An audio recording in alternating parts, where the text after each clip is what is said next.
All right, y'all. Welcome back.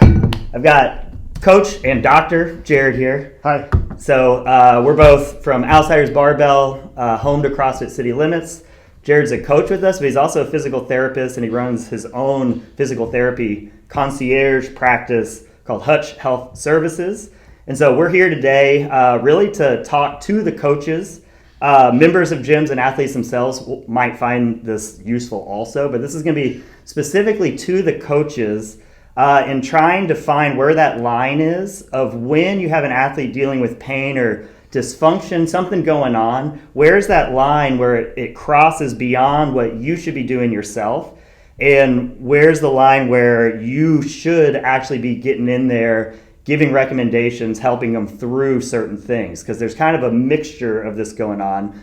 So this is what Jared recommends coaches do with their athletes, and kind of when and how to send them off, refer them off to physical therapists, chiropractors, or when to kind of take it into your own hands. Exactly. So I'm going to kind of lay out basically a 4-step framework for kind of how to approach when an athlete comes in and they're starting to have pain with a certain lift or certain movement or something like that.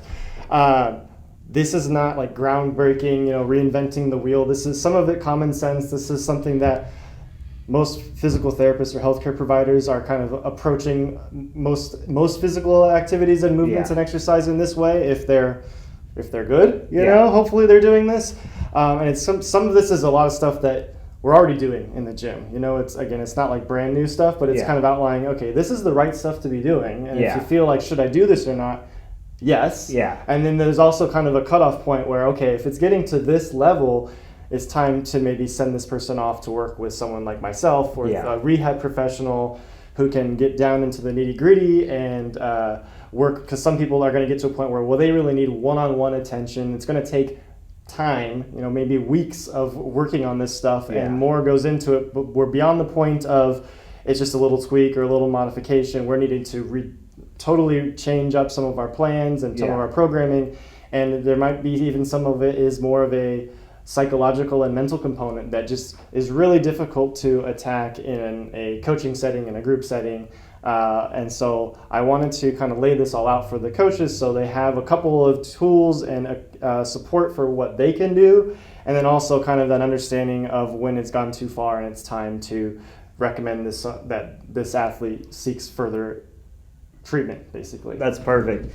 Yeah, because when I'm coaching, it's like inevitably when you're in group classes, people have little tweaks, little things going on, and you want to have your toolbox of when someone's like, oh, this is going on. You want to have your little toolbox and your checklist to see how serious this thing is. What can we do right now? Does it need to happen right now? Can this happen after class? Yeah. Is this something that they can manage within the group class structure? Is this a personal training thing? Or is this something that's just like, this is beyond me? It's like, they need to go see somebody, and I need to make sure that they know that this is beyond me. For sure. And so I didn't come up with this. This is not terribly original, proprietary Jared information. I actually took a course by Dr. Michael Mash is his name, from Barbell Rehab is his website and his program, that he basically teaches a class on this stuff geared towards rehab professionals and coaches and personal trainers. So if you really like this stuff and you want to delve into it more, he has he has a live class in Dallas coming up fairly soon, but he also has this online course that you can take that I thought was really good and outlines a lot of what I'm going to say. It's stuff I was already doing, but he kind of gives you a good kind of structure to it. So I kind of leaned on what Michael Mash was saying. Awesome. With some of this stuff. Very cool. The stuff that we're going to be talking about here is mostly helpful if someone has pain that just kind of comes on out of nowhere, non-traumatic pain. So the term we use is insidious onset pain. It's pain that just gradually came on, or they don't really know. It's not necessarily something traumatic happened. Fell off a bike and landed on a rock. Right. If they just fell and injured themselves, if they were just doing a lift and acutely strained a muscle during the lift, or they're recovering from a bone injury or something like that, this is not necessarily going to be helpful for those individuals. Mm-hmm. But someone who's like, I don't really know what's going on. It's just recently my shoulder's been bothering me with the overhead press, or I've started to notice gradually I've been having some back pain with the deadlift or the squat, and it's gotten a little bit worse over time, or maybe it just kind of came up, but it's not. I was in a car accident and now my back hurts. This is not meant for those situations. And this is, from the coach perspective, this is the situation that's like 99% of the time. Right. It's, oh, my shoulder's feeling a little blank. How long's it been feeling that way? Like 6 months, 2 years. So usually by the time people are telling you, it's been going on for a while. Right. It's been kind of lingering there in the background for a while. Yeah, so those are what we're kind of looking at here. Tendinopathy, if they're having tendon-related pain, which, that's probably beyond our scope to be able to really identify exactly what that would look like, but this is not going to be particularly helpful for that either. They need more specific work, more specific interventions. There's a lot more tweaking and trial and error, and it needs a lot more feedback than what we're using here for those sorts of situations. So if we feel like their pain is tendon-related, these might not also help specifically for that either, but it's not going to hurt, so it's worth trying. Yeah, and I think that's huge. What's the complete toolbox of things a coach can try that's not going to hurt, not going to negatively impact them, right? Because it is, as a coach, it's like our job is guess and check, run through, do the best we can on these levels, and then once it's like this is outside, that's when we send them off. But how do you know? What's the way you would identify if it's tendon related versus something else? So that's probably getting a little bit deeper than we need to get today. But if you're familiar with anatomy, and like for the front of the knee, for instance, if their pain is just below the kneecap, right in the front of the knee there, on that patellar tendon, tendon pain, very likely. Yeah. A lot of other things, rotator cuff in the shoulder is a little deeper. It's not so easy to pinpoint that types of stuff.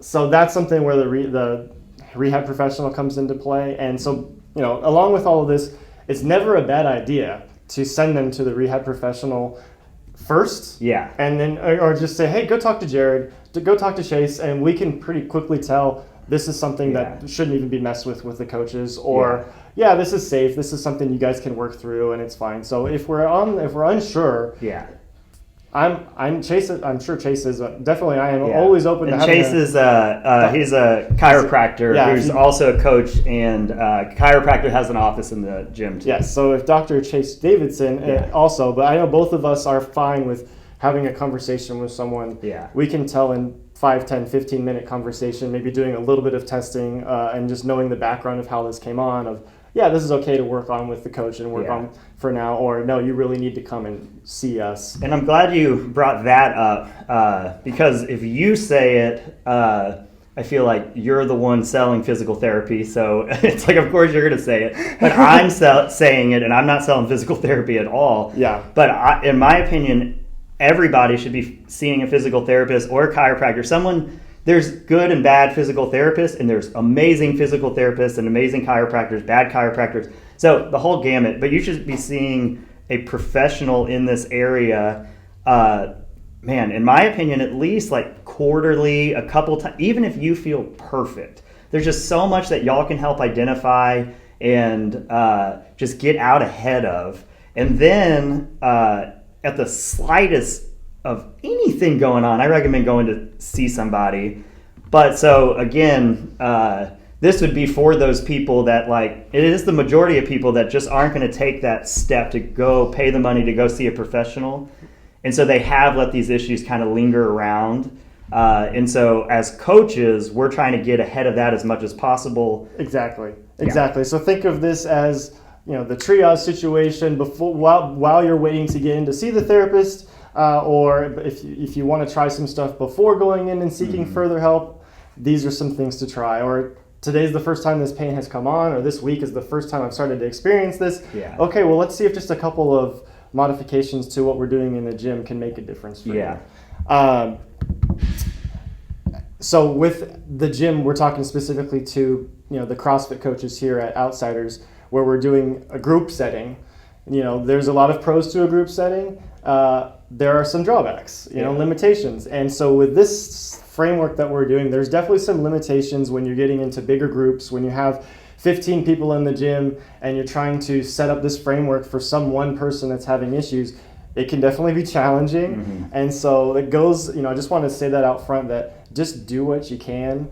Try, if you're trying to do this, you obviously don't want to disrupt the whole class to get one person, better results at the expense of the rest of the group.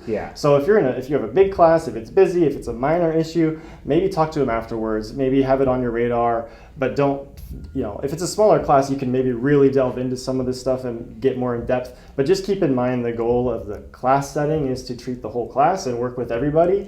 And so try not to get too focused on do what you can. Of course, give it a try. But some of this stuff in a perfect environment, if you're personal training with that person one-on-one and you can take an hour on the one lift that they're having issues with and figure stuff out, you can do this really well.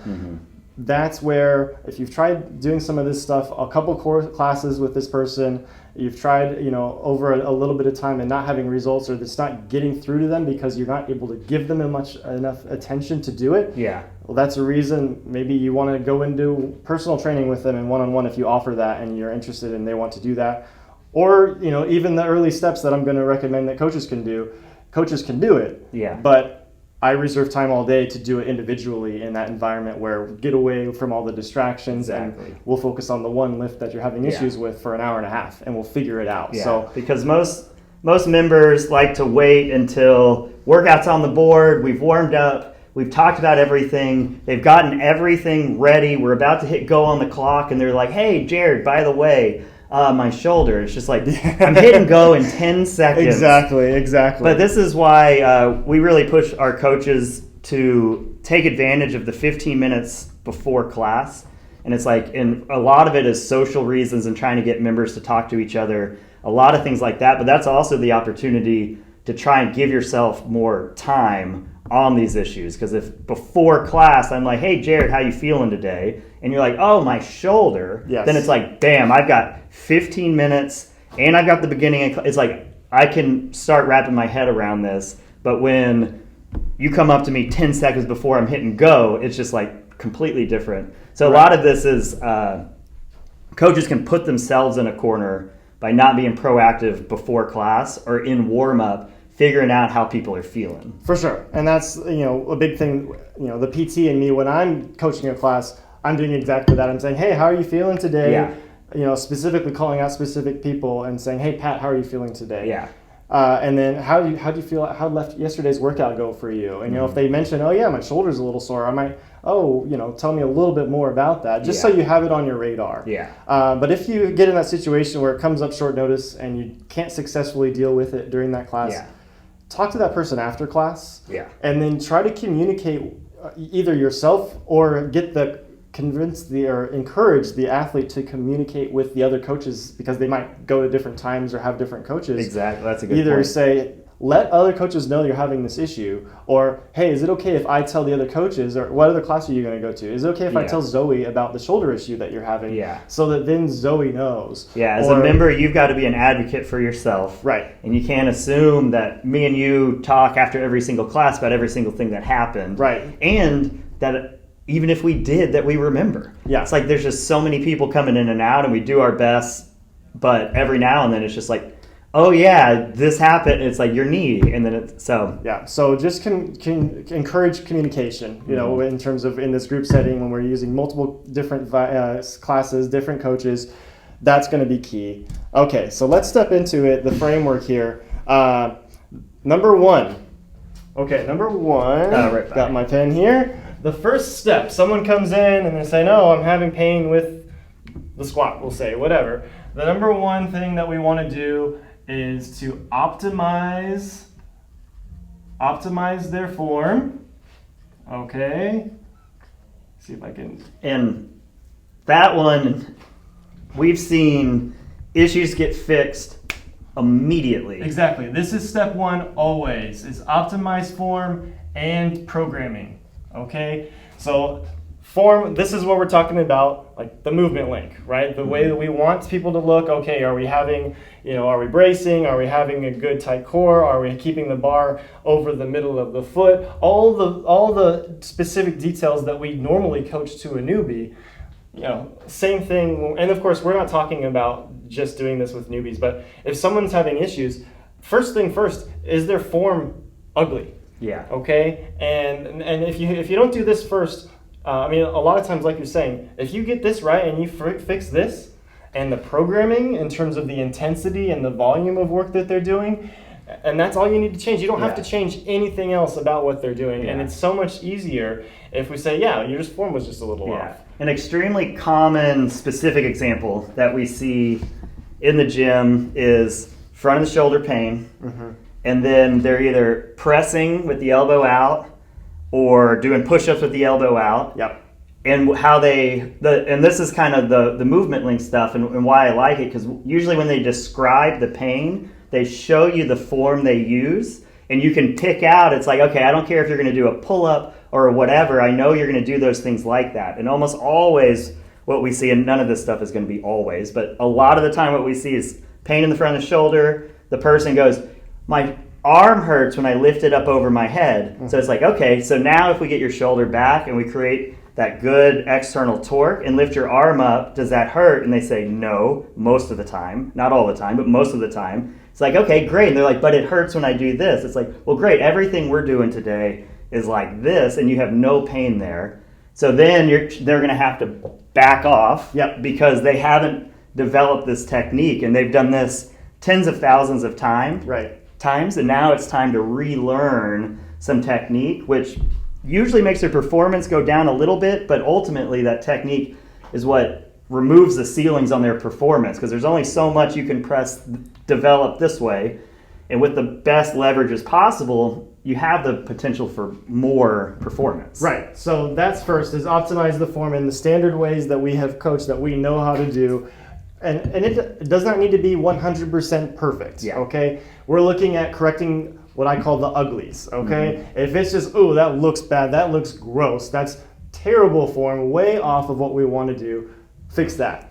But if they're close and they're pretty good and it's not terrible and they're having pain, you could spend a lot of time going from 85-90% good form to 100%. That could take weeks to months to years. I think that top end is, I think it's 10 plus years to try and get higher than 85%. It's huge. So this is not a place to be nitpicky and like, well, you're millimeters off of what we want. You need to be slightly more in or slightly. I mean, yes, that is something to work on. But if that's what you're looking at with the form, programming is more the issue then. Okay, your form is close enough. It's good enough.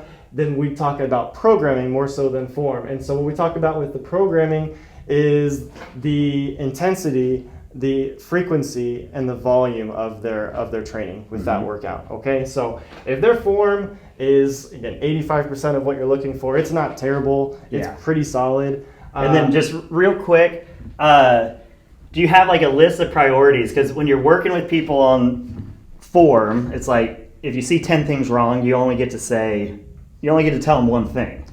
So usually I prioritize, it's like, what's their spine doing?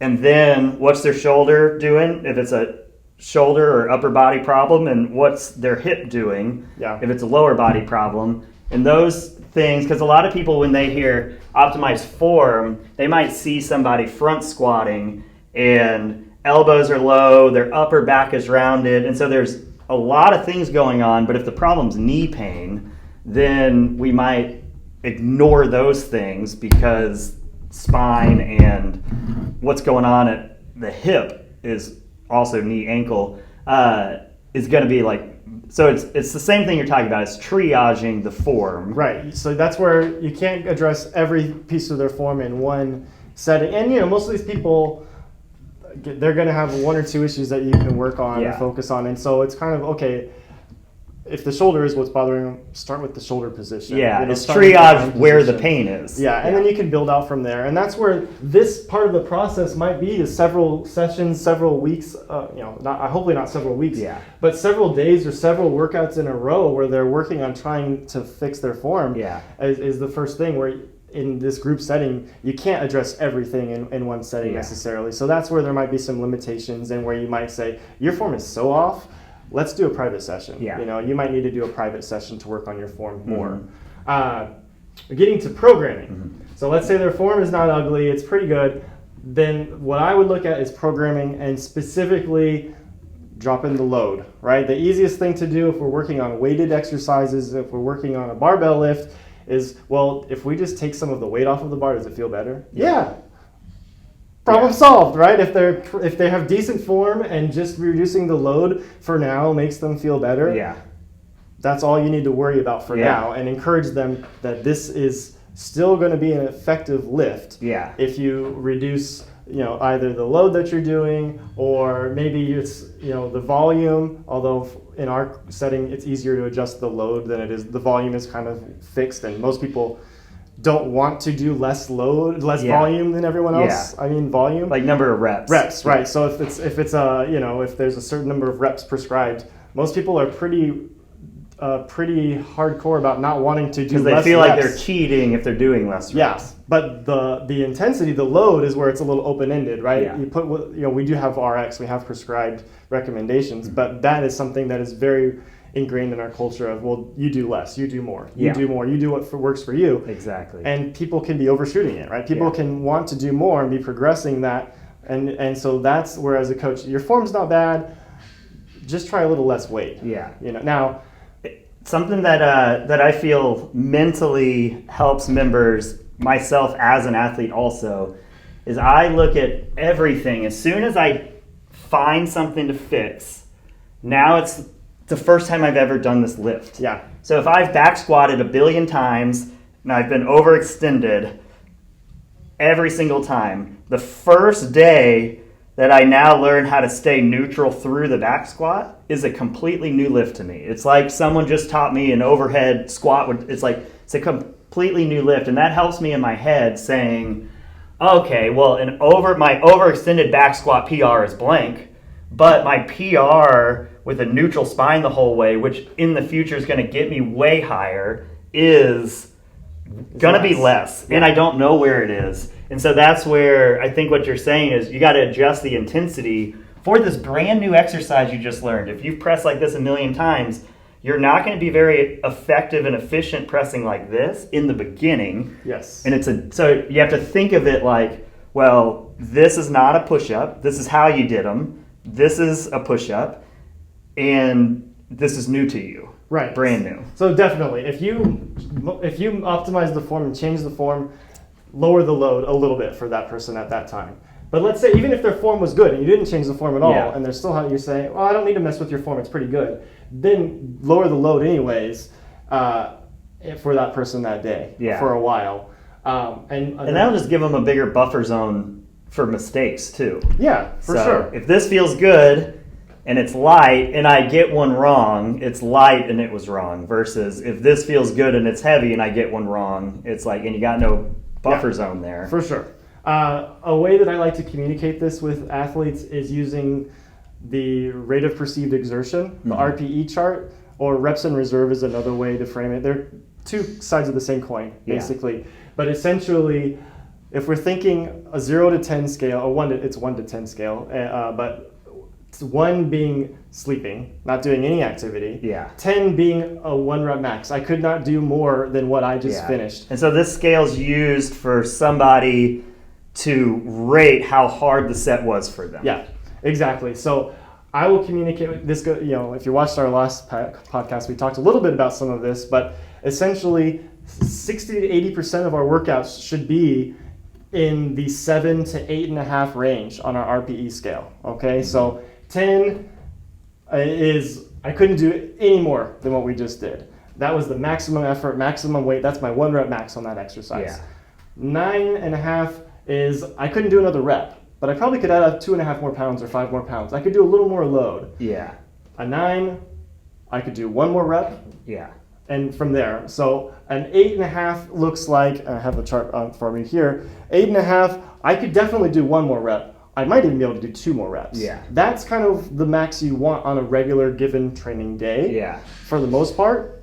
And you can think of, because I find RPE really confusing, but you can think of RPE as, so reps in reserve is how many reps shy of failure have you. So if you stop and you could have done 2 more reps, that would be 2 reps in reserve. Right, and so 2 so reps RPE in reserve would be 8. And RPE would be everything based off of a set of 10 reps in reserve. Sorry. Yeah. So like if you're doing a set of 10 and you're going to go 2 reps in reserve, that'd be 8. So that'd be an RPE at 8. Right. So I find RP, a ton of people use RPE. Yeah. I find with most members, reps in reserve is easier because then if you're doing a set of 12, you don't need to do any math about, it's just like do a set of 12, 2 reps in reserve. Because if you tell them do a set of 12, 8 RPE, it's like, uh-oh.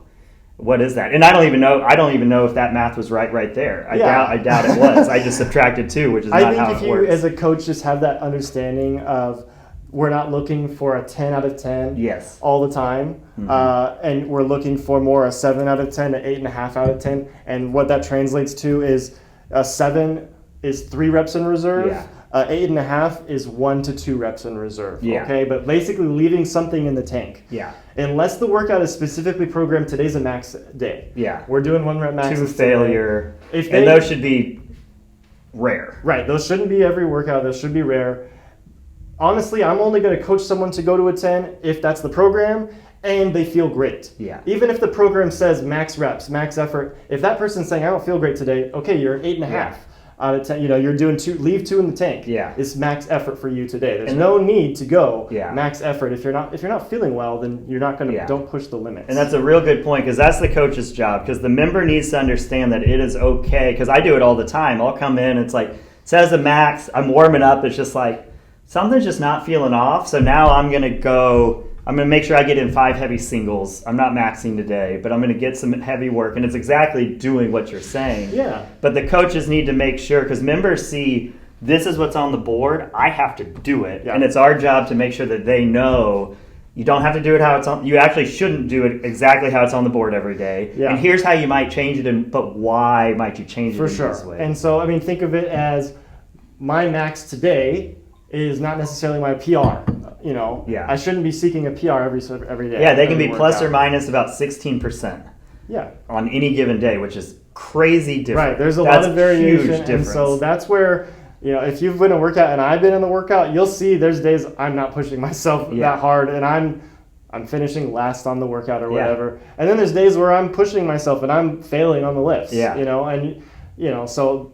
Obviously because I'm very in tune with this methodology and I'm very confident in myself of you saying, hey, Jared, it's max effort day. And you're like, well, screw you. I don't feel like it today. Exactly. I know my body and I'm going to give 70, 85% effort. So we need to empower all the members to be able to have that. So we want to start coaching people that this is okay, this is appropriate, and this is the way to go if you want sustainable, lifelong. This is how you're going to be able to sustain this stuff and get those new PRs is when you listen to what the body's telling you and not ignore that and go to that limit. So if you're seeing someone, then that person goes to failure every workout. Every single time we do deadlifts, he's failing on his last lift. Every time we do the thruster, he loves thrusters, he's going to failure. Step aside with that person and coach him up.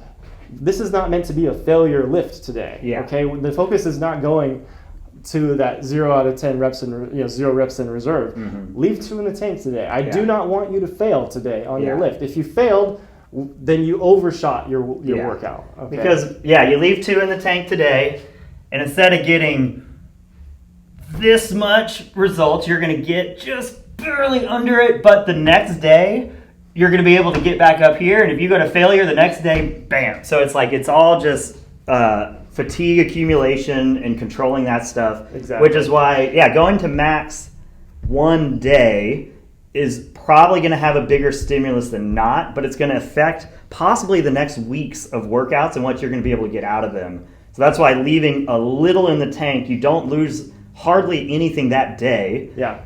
But it also allows you to be able to go and go and go, and you can get so much work done in the next. So if you're always going to max, you really end up not getting as much quality work done as you could if you weren't going to maxes. Yeah. So step 1, optimize the form, fix the uglies, right? The people that have bad form or they've had sometimes they were doing well and now they've let their form drift a little bit. Fix that stuff. Identify the people that are pushing themselves too hard and overdoing it with their programming. Their effort is too high, their load is too high, they're trying to bite off more than they can chew. Pull those people back, pull in the reins, and if that fixes their problem, that's the fix. Yeah. And encourage that person, this is the fix. there's nothing wrong with you, okay? In terms of physically wrong with you, it's more of a mental thing, right? In terms of, well, you don't have the skill quite down right now, or you're overextending yourself in terms of your effort on a consistent basis. That's what I would do with step one. And what I find helps myself, again, as an athlete, is just remembering it's like at this point I've been working out consistently, I don't know, 15 years. So one day, 2 weeks of backing off a little bit has no impact on the 15 years, and I'm not stopping. Right. So it's like I can afford, especially if it optimizes my form for future potential and decreases my chance of having to take a 2 months break because I big time hurt something. Yes. It's just so incredibly worth it. But sometimes it's hard to get that through the athlete's head that like if you were competing a month from now, maybe there's an argument to push through it right now, but you're not. Yeah. Like this is the long game, and in the long game, 3 years from now, the fact that you backed off and worked a little bit more on form right now is you're going to be way better 3 years from now if you do this now than if you just keep pushing. For sure. It's all about, maybe reducing our immediate results in performance, but because we're doing that, we're feeling better, we're able to maximize our long-term results a little bit. And maximize the potential. Yeah. For sure. Okay. Having said that, this stuff you can only do so much in that group setting, like we said. And so if you've tried this stuff multiple times and it's not getting through to the person, you're trying to every time you're telling them to reduce the weight or reduce the effort, and they're not listening to you, that's okay. You can skip the rest of this and send them to the therapist. We need to talk psychological aspects. We need to really get in and understand and educate this person that it's okay not to bring it down a little bit more. I'm really glad you said that too, because I feel like this, especially as a coach, comes to culture and the culture that's in the gym and the culture you're providing as a coach. And so if you're pushing RX, competition, time, you're going to push people into being that type of person. Like, technique doesn't matter. I want you finishing fast. But if instead as a coach you're pushing technique, it's only a push-up if you're here. So I don't care what your time is this way. I care what your time is this way. And if you start going this way, not a push-up anymore, you're not even doing the workout I'm asking you to do. So it's all coach-controlled and gym-controlled culture can really push that in a really negative way or an extremely positive way. And when the normal is backing off when you need to, working on that technique, ramping it up when you can, then what we tend to see here is the people who don't get it, those people that you're saying need to go straight to a therapist, they quit. And it's like, great, because they're a cancer on this place. And they don't fit in because they don't have the same mindset that we have. Well, so we already do this as coaches all the time. And I think if anything, we always work on form. Maybe we can be a little more consistent with our communicating in terms of the effort that we're expecting and not to do that consistent failure for everyone. But let's say you did all this. Let's say their form isn't ugly. Their form's not terrible. They're not overextending themselves on their effort, and they're still having pain with the lift. That gets to number 2, which you and I are going to have to talk about. Number 2. But number 2 is what we call change the modifiable factors. My handwriting is bad, guys, but modifiable factors of the lift. Okay, I'll leave that off. But change the modifiable factors. What do I mean by modifiable factors? So modifiable factors, these are physical variables of a lift that you can change to help with pain. Okay, and so this is switching our focus from optimal efficiency and optimal peak performance mechanics to mechanics that feel better and are tolerable and still effectively getting a lift. Okay, so switching from that maximum tolerated dose that we talked about last time to, well, what's at least the minimum effective dose or more than that they're tolerating well. Okay, and so this is where we might say, okay, we know optimal form, but maybe with modifiable factors is looking at things like going a little wider on our grip than we normally would. going a little narrower on our grip, changing our squat and our deadlift where we're going to go a little wider and a little more toe out than what we might normally coach in terms of optimal to get peak performance. Well, this is going to go a little wider. This is going to not be your PR might not be set this way, but if this makes that pain go away for you for now, we're no longer worrying about, you're not going to get peak performance when you're in pain anyway. So why chase that with your form if you can't? If you feel better when you change your width on your stance, you toe out a little more, you widen or narrow your grip on the bar when you're doing bench press or overhead pressing or whatever, making those tweaks that are not performance based but are totally based on feel and tolerance based, more so than and allows them to still get a decent workout in, then that's where we go next. And I like that, and I like what you said too, for now, and I think that is the absolute key. Because what will happen is if their members aren't getting coached in the for now part of it, then they take this to have their free card for the rest of my life. I get to use this less efficient form because I have bad knees. And so it's that mixture of putting a Band-Aid on, but then doing the things outside of class, seeing the people you need to see, working on that technique, resolving the issues that are causing you pain in the more optimized technique. Because what we've seen is it's the people with the most modified from and everyone modifies from general form, but the most modified from general form, in my opinion, what we see is they have the most issues. And it's because I think they've modified the form as a workaround in the short term, but stopped trying to improve it because they just accepted this is just who I am. And I think, in my opinion, you got to say, this is who I am right now, but I still want to work towards being able to have the choices to do these other things. For sometimes yes, sometimes no. Okay, and this is where I will push back on you a little bit. For sure, there are people that right now, I was doing well. I was having no issues with this form. I was feeling well, and for whatever reason, I increased my volume too quickly. I did too much. I did have a little bit of an injury, and now the form that I was doing well and tolerating well and performing well is now bothering me.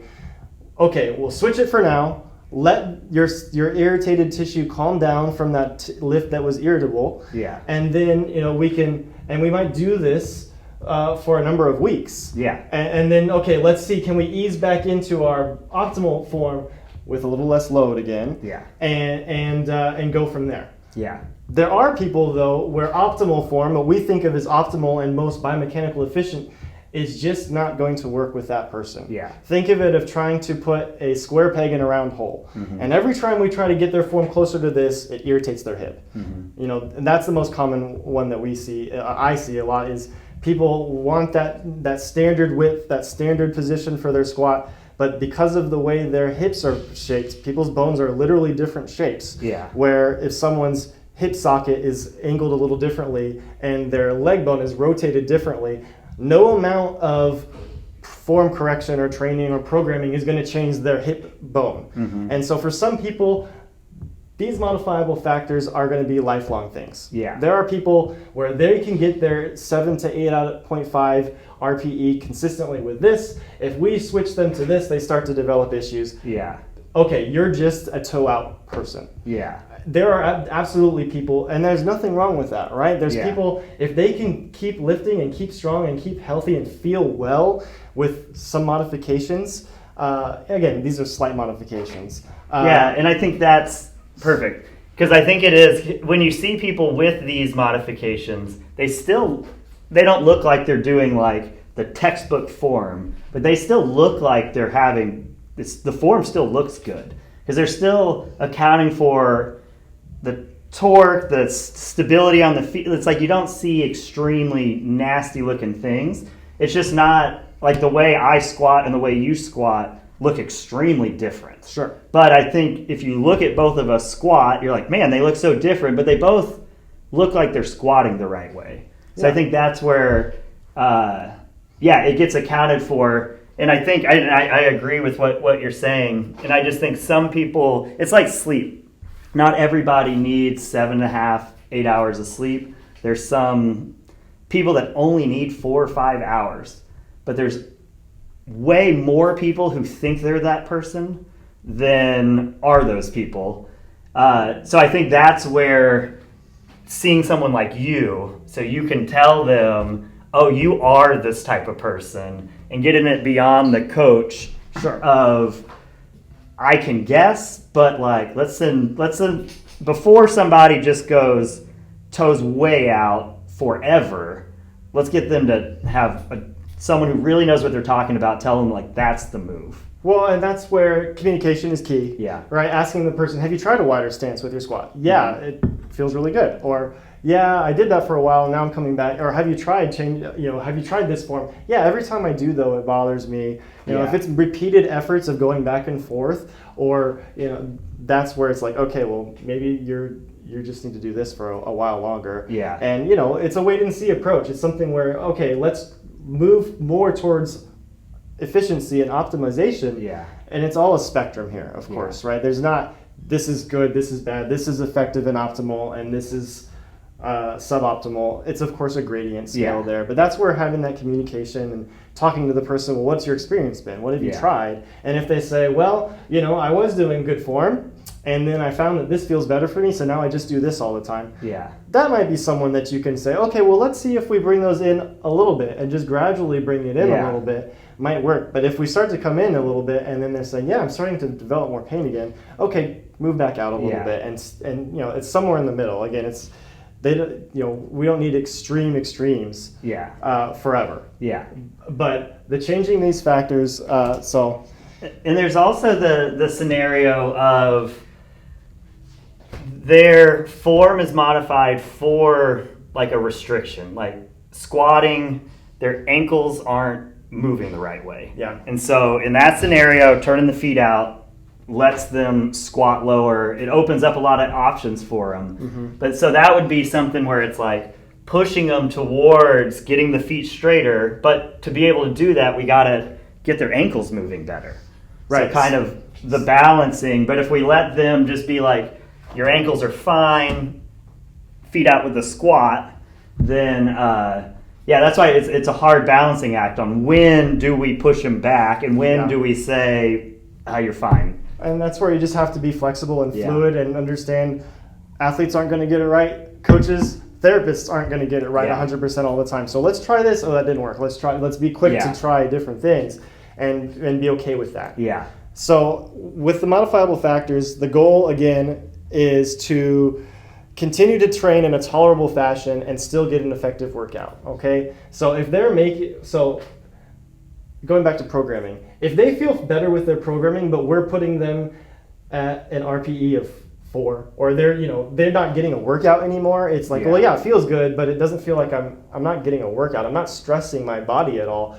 That's not a great option either. That's where, okay, if I can up my intensity again by going toes out and going wider, this is a better choice than doing an ineffective workout that has ideal form. Yeah. So that's where I would definitely say if they can really push themselves with this form and it feels much better, there's a significant difference in how it feels and how capable they are with these factors. That's your ding, ding, ding. This is what we're looking for this person for now. And then it's just that really tough balance of they're going to have to practice this form at some point. Yeah, but it might be weeks. Exactly. It might be weeks of doing this and then testing this and being, how did that feel? Oh, it still doesn't feel good. Go back to this. Yeah. Doing that is like the warm-up sets, trying the optimal form and saying, okay, optimal form still doesn't feel good. Okay, keep working on it. Yeah. During this part of the workout that we're looking for heavy loading, go with your modified form. Yeah. Yes. So in addition to your form, your stance width, your toe out, your bar position for the pressing motions, the other two that you can mess with that are modifiable factors here are the tempo. Okay, so a lot of times if you tell them slow down on this motion, on your squat for knee pain, so a lot of times just having the person take a 2 to 3 second descent and 2 to 3 second ascent on their squat versus the faster movements reduces that stress on the knee, reduces the load, disperses it a little more gradually, and they won't get that sharp pain. They won't get that pain. Yeah. So sometimes you that can be your factor. You don't necessarily need to change their whole body position as much and say, well, what if you just go slower on your reps? And that's what we like to prioritize too, is technique first, speed with that technique next, then load on that technique. Perfect. And it's just when you add speed, you see what starts to break down, but also you feel pain, and you don't need to load it up to see. Right. So when you have that speed, it's not a linear progression in terms of the stress on the body. It's an exponential increase in the stresses on the joints and on the tissues when you have to now stop that faster rate of movement. Yeah. So sometimes changing the tempo can significantly reduce pain. Yeah. And so in a lot of these things, it's so good because not only is that what you would do to reduce pain, get them working out, but that's also something you would do to optimize form, because now when they're moving slower, they can be more focused on one specific element of the lift. So you can get them, that'll allow them to go a little heavier with more weight and work on potentially something technique wise. Yeah, and you'll also find if you slow the tempo down on something like a back squat, you can do the lower load and still get the RPE up, right? Oh yeah, go you slow. can do lower load that they tolerate. Because time under tension gets... The time under tension increases, so the muscular workload is greater, so the joint feels better because you have less load on it. Yeah. The tendon feels better because you're not moving it as quickly, and their muscle still gets the stimulus they need because that time under tension is going to work. So it kind of threefold in terms of why that can be beneficial. Tons of benefits. So tempo is one. The other one is the range of motion. Okay, so biting your lip and saying, okay, don't squat below parallel right now. Yeah. Limit how deep you go on your squat. Limit on your bench press. Don't go all the way to the chest with the bar, but stop a fist distance away, an inch or two away. Yeah. Some people will literally put blocks or pads or boards there and say don't go below that because it puts stress on the shoulder. Yeah, floor press is a good way to block it. I love floor press. Putting boxes down to deadlift from a higher position. Yes, so exactly. Hang position, hang power, snatch and clean. Exactly. Those types of things. So if they're, and that's where it comes into, well, what part of this lift is bothering you? Oh, the bottom of the lift. Get rid of the bottom of the lift. Yeah. Again, if they can do 75-80% of the lift and work really hard at it and feel good and comfortable and strong, versus they're not going to the floor, so it's not a deadlift. Yeah. Okay, it's not a deadlift, but they're still getting a stimulus. And they're going through the range, like 85% of the range of a deadlift. Right. It's just much better than, okay, you can't deadlift today. Sorry, Kyle, you just have to stop deadlifting. Exactly. Well, but I can do rack pulls, I can do squats to a pin, I can do partial range squats. Yeah. We have a member just in the last month that we were doing that, where both Chase and I were working with her on squatting to a box and limiting her depth for a while. That's the only change we made. This week she said, I don't need the box. Let's go and just tell me if I'm going too low. Yeah. And she was great. She did fine. And that was the only change we made for a number of weeks. Now she's feeling better, more confident. Okay, try that lower depth and see how it feels. Yeah. And she was good with it. Awesome. And so modifiable factors, that can be slight changes in your technique, width on the bar, toe out, width of your stance, bar position too, going from a high bar to a low bar on the squat can be something that you can look at. Or looking at... Yeah, and even if we're supposed to front squat and it's like do any type of squat, modify it to be just any type of squat. Right, so changing the bar position in that way on the lifts that's appropriate. Yeah. These are all modifiable factors that they're still, again, they're looking for a tolerable lift that still gives them a stimulus. Not necessarily a maximum stimulus, but an effective stimulus. And so that's, and then like we said, the tempo and the range of motion are also really good options. And then communicating with this person. This is probably not a one-day thing. Do this for a couple weeks. Yeah. Do this for a little while. And if you start to feel better and notice, my shoulder's not giving me that trouble, then try to go back to the more optimal, the better form, when it's feeling better. Yeah. But some people, they'll do this one time and say, oh, thanks for that tip. And then the next time they're trying to go straight back to the normal stuff. And like, oh, my hip's still hurting. Yeah. Yeah, do it for longer than one session. Yeah. Do this, give this some time. And what have you been doing at home in between your workouts? Right, have you been working on your mobility? Positions? Have you been doing any of that stuff to help? Have you been doing it with lower load? And that's something option is, okay, my high load, stimulus, I'm going to do modifiable factors, and then I'm going to significantly drop the load to a load that's not going to get me stronger, but practice the better form with really low load, on your own after class, or you can say modify your workout to, okay, the first couple sets I want you to push hard with modified lift form. Now let's strip the weight from the bar and try to do our optimal form for a couple sets to retest that movement. Awesome. Would be an option as well. Okay, so those are steps 1 and 2. These are and make sure I didn't miss something about the number 2 real quick. Yeah, that's pretty much it. You only try these only try number 2 after you've tried optimal form and adjusting their programming. With programming, you could also recommend someone take a day off. You've been working out 5 days a week. Try 3 days a week or 4 days a week for a little while, and see if just doing a little less often does well for you. Yeah. Or just know with this specific lift, again, this is not the lift for you to really be pushing intensity right now. Yeah. But that and what we talked about earlier with RPE and reps in reserve and stuff, and another great way is like, instead of, and you can take days off, but you can also just be like, look, choose one day for like your bit and just make it look good, and don't go 110% on 3 or 4 out of your 5 workouts. Right, 10 to 20%. So once a week, at most is where I'm going all gas today. I feel good. I feel energized. And those days because you walk into the gym and you're just like, I'm ready for it. As opposed to walking in and you're like, what's the grind we're going through today? If you feel dread and like, I'm not so sure about this workout, then don't get into the workout and say, I'm going to go to a 10. I'm going to leave all on the floor today. You came into it not feeling so great. So coaching that up. But these are the 2 factors that coaches should be doing. Okay, this is the stuff that we can do in the gym, no sweat, no problem. But if you've tried optimal form, or what you perceive as optimal form, because there's a little bit of gray there. But if you feel like you've optimized their form, you feel like they've tried reducing the intensity of the workout by reducing the load, or just stopping 2 reps short of failure, or more not going to failure every time. Then you moved on and you tried these modifiable factors. You just changed a little bit of the lift mechanics a little bit, and they're still having issues. They're still having pain.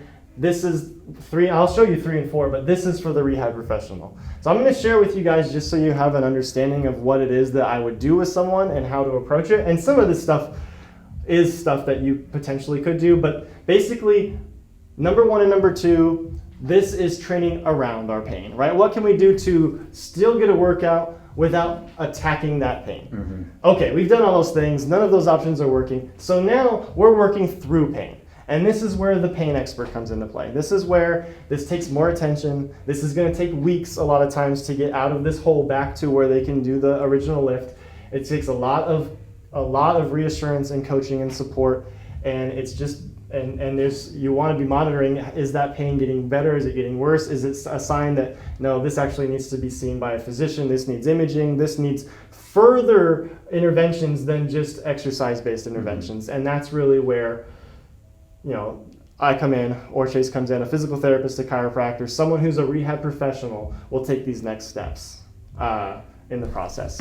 Okay? Awesome. But basically, feel free to work around pain if you can work that out with them. If you can't work around the pain, it doesn't matter what you do, it still creates that issue for them. Time to work with the pain experts.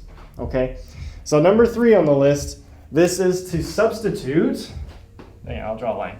Yeah. This is to substitute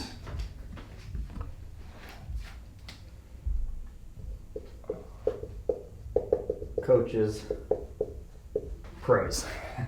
And when I'm working with someone, I go through these first 2 steps too. Yes. Of course, I do all of this as well. Because you're playing both roles. Right. And if you watch a workout where Chase and I are coaching, we might go through this stuff very quickly, and we might do this because we're so comfortable with it. Yeah. If I'm teaching the 12:30 class, I have 3 people in my class. Yeah. 5 people in my class for the most part. I might be able to do the next steps while I'm coaching the class because I'm very comfortable with it. Yeah. But even so, if I'm doing that, then I'm going to immediately after class say, hey, we should talk. We should meet. But number 3, substitute a tolerable variation Okay, so this is where, okay, we've tried tweaking the lift.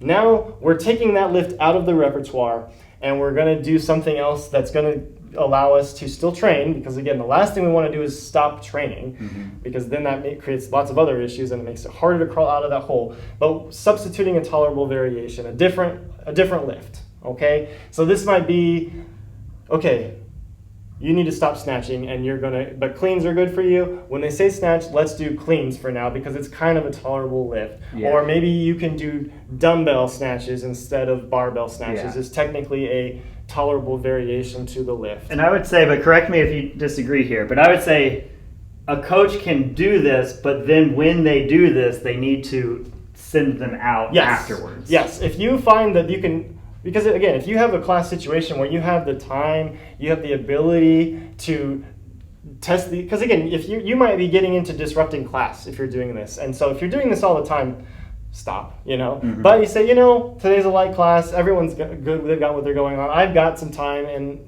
not as many people going on. I can work with this person to substitute a tolerable variation. Okay, you can give them that recommendation. And you might get it right the first time. But definitely, if you're getting to the point where you feel like you need to do this, then send them in. Because the next part, for sure, they're going to need help with reintegrating the original lift. Yeah. So, there is some gray area there. But in general, this is going to be more than what we want to do in terms of during a class setting. But it could be something like, okay, no snatches, do cleans. Okay. To get your snatch back, go see Jared. Yes. Go see Chase and work on getting your snatch back. Yeah, because I do think it's because it's like, oh, pull-ups are hurting. Let's see how ring rows feel because it's a different angle. Right. Bench press, okay, now we're doing ring rows. It feels okay. Good. This is what you're doing today. Go see Jared. Yeah, for sure. And, and so some of these things are that fairly straightforward of, okay, do an easier version of think of someone that's coming in for the first time and doesn't have the skill. Then we can do that. We can do a lower skilled version of the exercise that still works the similar movement. It might be something like going dumbbells instead of barbells. It might be inclining the bench instead of doing a flat bench, but incline bench feels better for that person. Yeah.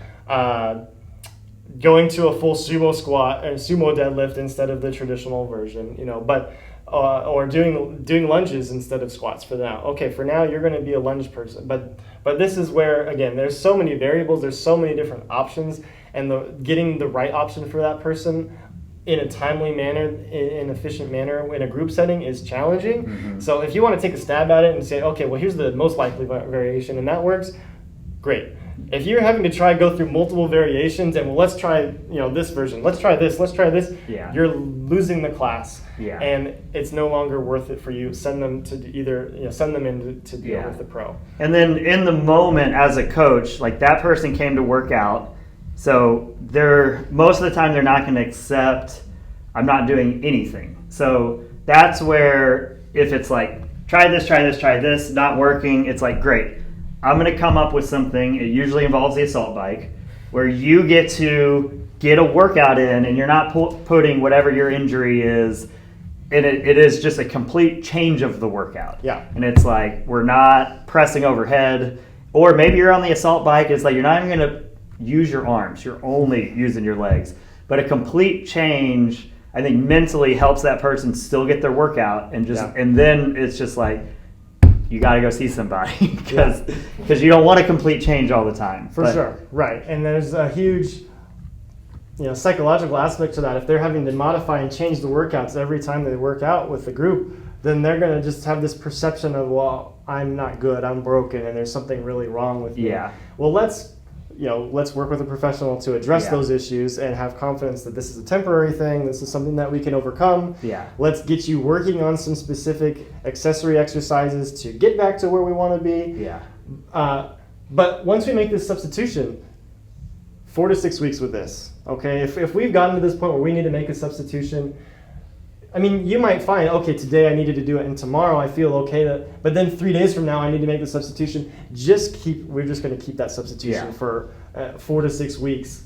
I mean, it might be longer depending on the tissue that's giving them issues, and again, that's where the professional has that knowledge of tissue healing, and if we can identify what tissue is giving them trouble, I can have a pretty good idea and communicate to that person the timeline where you may not be able to tell them how long that they should be doing this, without an exam to really know, well, this is tendon pain, this is bone pain. We're dealing with joint issues, and so this is something you need to do for the next 6 weeks. So this is tendon pain, and here's very specific guidelines for how to know when to progress and when to regress and all of that kinds of stuff. So that's that. That's all we need to know about substituting a tolerable variation. Still good. Yeah. The last step, which again, this is definitely the rehab step, is the reintegrating the original movement. Okay, so it's called reintroduce. My C's and my E's look a lot. Reintroduce and rebuild, and that's rebuilding their capacity and their tolerance for that lift. So, again, this is where the rehab professional is going to come into play. This is where this person is going to start the lift. When we're talking intensity, they're going to start at an RPE of 5 or less. So they're going to not even feel like they're doing the workout. Someone who's squatting 300 plus pounds and then has pain and we have to take this time off, well, their max is going to go down over that time frame. But we might start them at 135 and say, the goal here is not to get a good stimulus now. It's to tolerate this lift. So we want it to be successful. We want it to feel good. We want it to be pain-free or, tolerable pain. But we're going to significantly reduce the load just to test the waters with this lift. Yeah. And we're going to do it, a lower volume, but we'll probably do it 3 days a week. Yeah. And then that's where, as a coach, someone who has an injury, you want to be very careful about prescribing you to do this lift with this weight when you're coming back from injury, because it's a real tricky situation, especially with liability for sure and stuff. For sure. And this is where I'm having that person text me, email me, call me, talk to me after every workout. How did it feel? What was the recovery like? Mm-hmm. How long did it bother you? Did it bother you? Okay, let's keep it the same. Let's progress it. Let's regress it. Let's do 2 reps more. Let's do 2 reps less. Let's add 5 pounds. Yeah. This is where I'm in constant communication with the athlete when I'm working as a therapist. Yeah. And in a group class, as a coach, you're just like, thumbs up, thumbs down. Like in the group class, you're checking on them and then communicating back, ideally with the professional that they're working with, if you can, or just communicating with that client and not, that on my end, I would make sure that client talk to the coach before class and tell them that you're getting back into this lift, and don't let them push you to optimal programming. Yeah. And so if someone has been injured and they're coming back to a lift and they've been working with someone on this, that's a person, you can help them with their form because their goal is optimal form again. But on the programming end, you're not pushing them at all. You're coaching them, make it feel good. Yeah. Pain-free, tolerable. We're not looking for a hard workout. We're not looking for a big stimulus. You're just looking to successfully do the lift without increasing the pain, without increasing that trigger in your brain of, oh yeah, squats hurt for me, I shouldn't squat. You want to reteach that person, squatting is safe, squatting is healthy, my body can tolerate this movement. Mm-hmm. Let's try a little more weight next time. Yeah. But every positive experience they have is going to lead them to be more able to do more and more and more. So you want to avoid letting this person burn that bridge of trust that they've had between their brain and their body. Like, see, we knew that squats were bad for us. Yeah. We squatted again and it hurt again. Now you got to start all over. Yeah. Or take a huge step back. Yeah. So that's where, knowing the members and being familiar with their history a little bit and what they've got going on. And if they tell you, I'm coming back from a shoulder injury, check on that person when they're doing a shoulder exercise. Don't push that person hard. And if you see they're straining and they're having a lot of effort, they're grimacing with their workout, back that person down. Tell them, be quick to tell that person to bring it back down and try to check that ego with that person. So I've got a liability question. Okay. So where, as a coach, where is the line between what a coach, like liability lawsuit wise, where's the line between what a coach can be recommending doing with people and, where I get, to say it in a dumb way, where's that line? Like, what is a coach allowed to even do? That's a good question that, I'm more familiar on the healthcare professional side in terms of the coach side specifically. But I would say that as a coach, if you're not allowed to diagnose someone with an injury and prescribe a specific rehab exercise to help you to fix your injury, you need to do this. Yeah. You can't do that. So so let's do it like this. As a professional, what are the things that make you cringe when someone comes into you, they've got a shoulder thing, and then they say, hey, my coach told me to do blank, blank, blankety, blank, blank, blank. What are the things that you're just like, they shouldn't have told you that? Well, so if the coach is doing these things, or if the coach is telling them to try to go with sound form, and the coach is telling them, well, okay, try a little wider form, those are all fine, try changing those things. If they're saying, okay, well, your rotator cuff isn't strong enough, so you need to do these rotator cuff exercises to be able to get to this workout, to be able to do this lift, well, maybe not. Yeah. So I think it's those prescribing those accessory lifts is kind of out of the bounds, especially when we're dealing with someone that's having pain. If you're saying, okay, someone's performance is not optimal, and I know that if we strengthen their shoulder girdle, that's going to help with their ability to optimize their form. Yeah. Great. If you're saying, well, you have shoulder pain because of your rotator cuff, so here's rotator cuff exercises. Yeah. That's beyond the scope of a coach. Yeah. So I'd say that's kind of the line. So I like that. So you can guess and check, give them ideas of things to try, make sure they're within the range of the guess and check. If you're wrong, there's no detriment here. Yeah. Maybe a waste of time, but no detriment. And don't diagnose. I think that's where don't diagnose, and don't give don't give homework, don't tell them what to do based off of a diagnosis. Try not to give them explanations, in terms of, well, this is because of your tendon, this is because of your bone, this is because of something going on. Because it's very complicated, it's not black and white. So I think saying things like, it's very complicated, it's not black and white, it might be a number of things. Yeah. Here's some basic things to try, Yeah. and you should go see somebody. Or here's some basic things to try, and if it doesn't feel good, go see somebody. Right. If the things that you recommend drastically change their pain, make their pain go away, make their pain minimal, and that's the case, then you did something right. You did something well. If it didn't fix the pain and they're still working, if they're working through pain, now you're trying to coach them through a painful lift, that's where, you need to step aside and let them know, okay, it's not within my scope to tell you how to coach you through a painful lift and whether you should, if this is good, appropriate pain or not appropriate pain. That's my job. As a rehab professional, as a coach, if you're trying to diagnose, well, is this pain okay? Is this pain not okay? No. That's where you need to see a therapist or a chiropractor or someone to determine, is this pain okay? Is this pain not okay? If you can make these modifiable changes and their pain goes away, you've given good advice. But if it changes and they're like, it still hurts, let's do it anyways. Yeah. That's kind of where you're probably. And that's good, because that's kind of intuitive and I know that's the exact line where I get very uncomfortable. There's pain, and the exercises that they're doing is causing them pain, and they're going to keep going. That's where it's like, that's my line of like, you can't, because that's beyond my scope.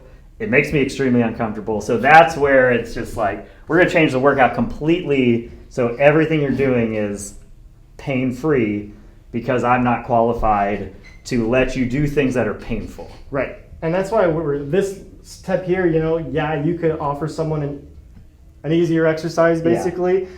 But I might be able to give an exercise that more closely resembles this, that I understand is safe for them and is going to, because of how it modifies what tissues are stressed, is going to help them get back to doing what they want to do. That's why this part is really meant for the rehab pro, even though on the surface you might say, well, I can do that. I can recommend that someone does this lift versus this lift. You might be undercutting it too much. You might be messing with them mentally a little bit with what you tell them, like, don't snatch. Now they have it in their head, I can't snatch anymore. And where it gets so complicated that if you're doing beyond changing the lift slightly and you're getting to that, let's substitute the lift. Yeah. And then getting, especially the steps to get back from that substitution back up to here, those are all off limits. Those are all, need more detail, you need more information, more of a rapport with the person, Yeah. and more understanding of what's going on beyond, a deeper level in terms of the tissue. But also, the other part I want to bring up with all this is sometimes you can do all this stuff and the issue is not mechanical. We talked about last time the cup analogy in terms of sometimes the reason they're having pain with the deadlift is because they have too much stress at home. They're not getting enough sleep at night. They're all the stuff we talked about before, but basically all these external factors, all these stressors are getting to them. They're psychological. Eating foods that cause inflammation for them. Right. So all of these are issues that are too deep to go into in a group coaching setting, and it's something that, okay, maybe personal training wise you can address some of these issues, but in terms of correlating their pain with their psychological stressors and their sociological issues, that's where a professional comes in and really needs to work with this person on teaching them and educating them and working through those issues. And so that's. But I do think a coach reminding, and it's like, too deep to go into in the moment, but a coach reminding people of the external factors of all these things for so many different reasons are extremely important and might be involved in this. For sure. But having the conversation of, you need to change your job, man. Your job, that's, okay, I do that. Yeah. I tell people, your lifestyle and your culture and values and the job that you have is, that's a conversation we might have. You might need to consider changing something about your work habits. Yeah. You might need to change something deep in your life that as a doctor in my field, I kind of have that, and not everyone's going to listen to me, of course, but have that sway of, now I can say this confidently, it's not your tissue that's the issue. Didn't mean to rhyme. Tissue's the issue. It's not the tissue issue. It's not a programming error. It's not your body is broken. Yeah. And I have to tease this out over a session, 2-3 sessions of like, this isn't a loading problem anymore. Yeah. This is a psychological issue. This is a stress issue. Yeah. And that's the deeper contextual factors that we might have to get into in a rehab setting. Yeah. I think that's pretty much everything. What about foam rolling, lacrosse ball, stretches? Yeah. So all of those types of things, where do those go on this framework, right? Yeah. That stuff goes along with the number one. That stuff is all stuff, and maybe even the preceptor to this stuff is, okay, well, if you find that doing a little bit of foam rolling, doing a little bit of stretching, and doing some of these things desensitizes that tissue, because again, in my opinion, you're not deforming tissue, you're not changing bones or changing ligament length or anything like that. You're not, changing their tissue abilities when you do that thing. But if you do that stuff and it desensitizes their system to where it feels fine and it feels good and they can do a good lift, that's all fine. And that goes early on in the process.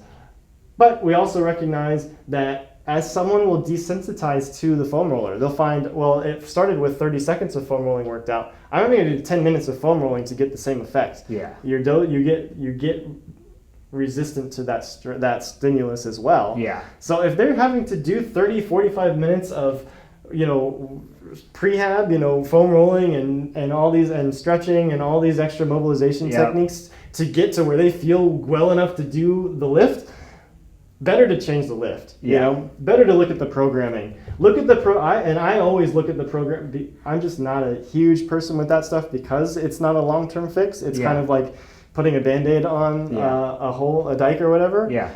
It's not going to fix it. It's going to allow them to continue to train, and our bodies do heal on their own if we're smart about it. If we have good sleep and good nutrition, our bodies do heal. So sometimes just doing that stuff for a while and then maybe reducing the programming at the same time by 10%, then they're going to get all they need.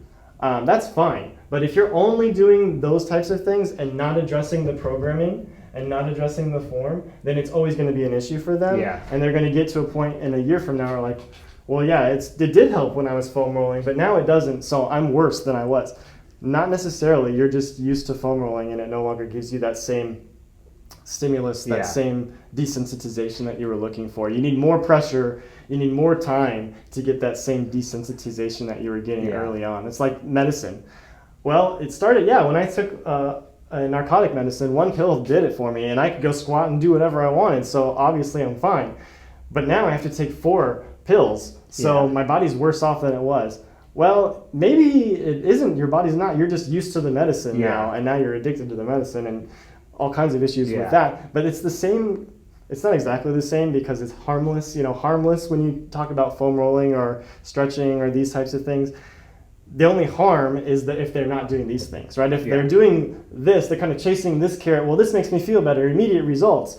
But it's not, they're ignoring the long-term results. It's like, well, something that I could have programmed for 2 weeks and felt better, now I have to do this. Because I kind of ignored it for a long time and pushed through it for a long time and said, well, if I stretch well and I ice and I use heat and I do all these extraneous things to kind of trick my nervous system into feeling good, then I could do the workout. But when the tissue on the underneath surface is slowly deteriorating or getting worse, or they're getting more sensitized over time, then now we're going to have to take a bigger look at some of this stuff. So that stuff starts at the top. That stuff you can encourage people to do, but don't tell them to do that stuff in lieu of looking at their program. Yes. This stuff's not the fix. Yes. This stuff makes you feel better today. Makes you for an hour. Realistically, a lot of this stuff's going to make you feel better for a day or two. But this is the stuff that's going to make you feel better for a lifetime, right? If you get this stuff right, it's going to be a much long-term success with the programming and the form. So I think we're running out of time, but I got one more question for you. Yeah. So if somebody is lacking range of motion, their ankles just don't bend the way ankles should bend, their overhead position just isn't there among hip thing, whatever, what's your recommendation for the athlete to work on and gain full normal range of motion, stability, all that? So that's where going into working on 3, 4, 5 days a week of working on that joint specific mobility exercises, working on that stuff outside of your normal class programming, coming in early, staying late, or doing stuff at home, consistently working on trying to improve that range of motion in the background. And that's kind of where, okay, well, if their shoulder position is 85-90% of optimal, they can probably still overhead press. If it's at 65%, okay, they need to substitute. They need to do a different lift. And that's where we get into, okay, we need to do a different lift now, and we need to be talking to a professional to get to where you can do the thing that you want to do. If they can still do the lift and their form is a little off because they don't have the mobility, and again, you can modify the lift so that they can be doing these, they can still get that stimulus, they can still get some of the strength gains, because a lot of times they need both. Do that, and make sure that encourage them to do in the background the mobility stuff that's going to allow them to then try to go back to that optimal form and allow them to get to that optimal programming that's really, really hardcore. So I tend to say, okay, are they close? Then close is good enough for me, and then are they able to give a good effort with it? Yeah, it's close form. They can get a good effort. They can get a good workout. In the background, we're working on improving mobility so that they can get better form and better effort in the future. Where it's going, okay, their form is terrible, they're not even close to what we want, okay, then maybe we need to change the modifiable factors, or maybe we need to substitute that lift if it's that severe of a mobility deficit. And if it is that severe, then that's where we're having the conversation of, okay, you're really limited with what you can do. For now, we're just not going to even attempt this lift, or we're not ever going to attempt this lift with load until you have the mobility. Is a lot of times what I would do is I always look at load first when it comes to programming. Is, okay, can we practice the form with a lower load for now and not worry about whether it's a hard workout or not for you? And in the background, be working on things to get you to that foundation where you can now add load to it. Then that's what we should be doing. Does that make sense? Yeah, that's perfect. Cool. So my last kind of key takeaways, review. Do we have time? Yeah. Okay, number one. I think. Number one, fix the uglies, right? You don't need to, not everyone needs to be coached to 100% form before they add load to things. 85, 90%, they can be good. Man, and I know this is the end, but something I'll say is so many coaches I interview for jobs that don't ultimately get them have very high opinions on snatching, and they'll say things like, someone can't snatch until they can snatch perfectly with a PVC pipe. Yeah. So that's just not realistic. Right. So fix the ugly. We're not looking for perfect. We don't want ugly. Yeah. Okay. lower the intensity, either just telling them straight up, less weight, man, do less weight. Or, okay, you can keep that weight, but don't do so many reps. And I kind of base that off, if it hurts rep 1, lower the weight. Mm-hmm. If it's, okay, when I do lots, that's where that communication comes into play. But first thing I say, well, does it hurt rep 1? Lower the weight. No, it hurts after I do several reps. Then stop at several reps, But lower that intensity. Then move on to the modifiable lift factors. Can I change their width on their stance? Can I change their foot position? Can I change their bar position? And does that alleviate their symptoms? Those are the basic steps that we're looking for as coaches. If it goes past that, time to refer them out. Okay, refer them to a rehab professional that's going to give them a tolerable variation substitute, and really working with that person to reintroduce and rebuild them back. But that's the cutoff point there, basically. In addition to that stuff, encourage communication, okay, between the athlete and coaches, and also with the rehab people, Mm-hmm. So tell them, you can be working on this stuff, and if you have success with this stuff with someone, great. I would still tell them, hey, you should talk to Jared, you should talk to Chase, Mm-hmm. or is it okay if I tell Jared about what issues you've got going on?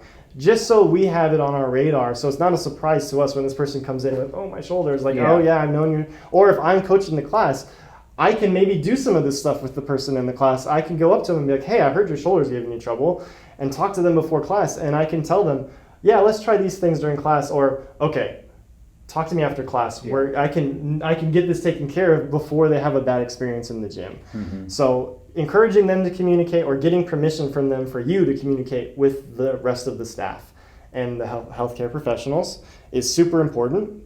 And the last things I'll say is this stuff is difficult, all right? This is not an easy thing to do, and there are some limitations to this in the group setting. Again, like I said, there's lots of pros to the group setting. There's the motivation, there's the community, there's support. There's a lot of reasons that we like group settings, obviously. We're in one. Mm-hmm. But the drawback is sometimes this stuff can be challenging to get through to one particular person on a particular day, or even several days of trying to do some of this stuff. So just do what you can, and then recognize it may be something where this is only going to happen for this person in an individualized session, whether the coach wants to offer that to them, if it's these early things and they're just not getting this stuff down, and you say, you know what, would you like to work with me on your squat technique for a session or two? Yeah. But recognize that sometimes the group setting is not the right place, or not just for that person, it's not the right place, and they need more time than what you can give them. Or, hey, you come at 5:30, the busiest time of the day, come at 6:30 or come at 4:30, try if you can, and you'll have more individual time and more individual coaching maybe for now, so that you can get some more work done with this stuff. Yeah. Might be good. And the last thing I'll say is, if you want to learn more about all this stuff, like I said, this is almost directly from a presentation from Dr. Michael Nash, who's a physical therapist as well. Barbell Rehab is the name of the website, and his company. They have the paid class that you can take that's geared towards not only rehab professionals but personal trainers and coaches too. Uh-huh. So it's meant for you guys to learn this kinds of stuff. He also has a lot of free resources and articles and blog posts and stuff like that goes into more detail in terms of specific modifiable factors for specific lifts. He goes into more specifics of how to address the squat, how to address the deadlift, how to address the bench press, and all these. So if you really like this stuff and you want to become more comfortable with it, that would be a great resource that I would recommend. And we can maybe talk about doing more in the future of, let's do a workshop where all the coaches get together and we go through squatting and optimal technique versus modifiable technique that's reasonable, and we can go into more of that stuff in the future. But Perfect. I think that's kind of all we got for today. All right. Great, dude. I Yeah. really appreciate it. No problem. Thank you. See you later. Later, guys.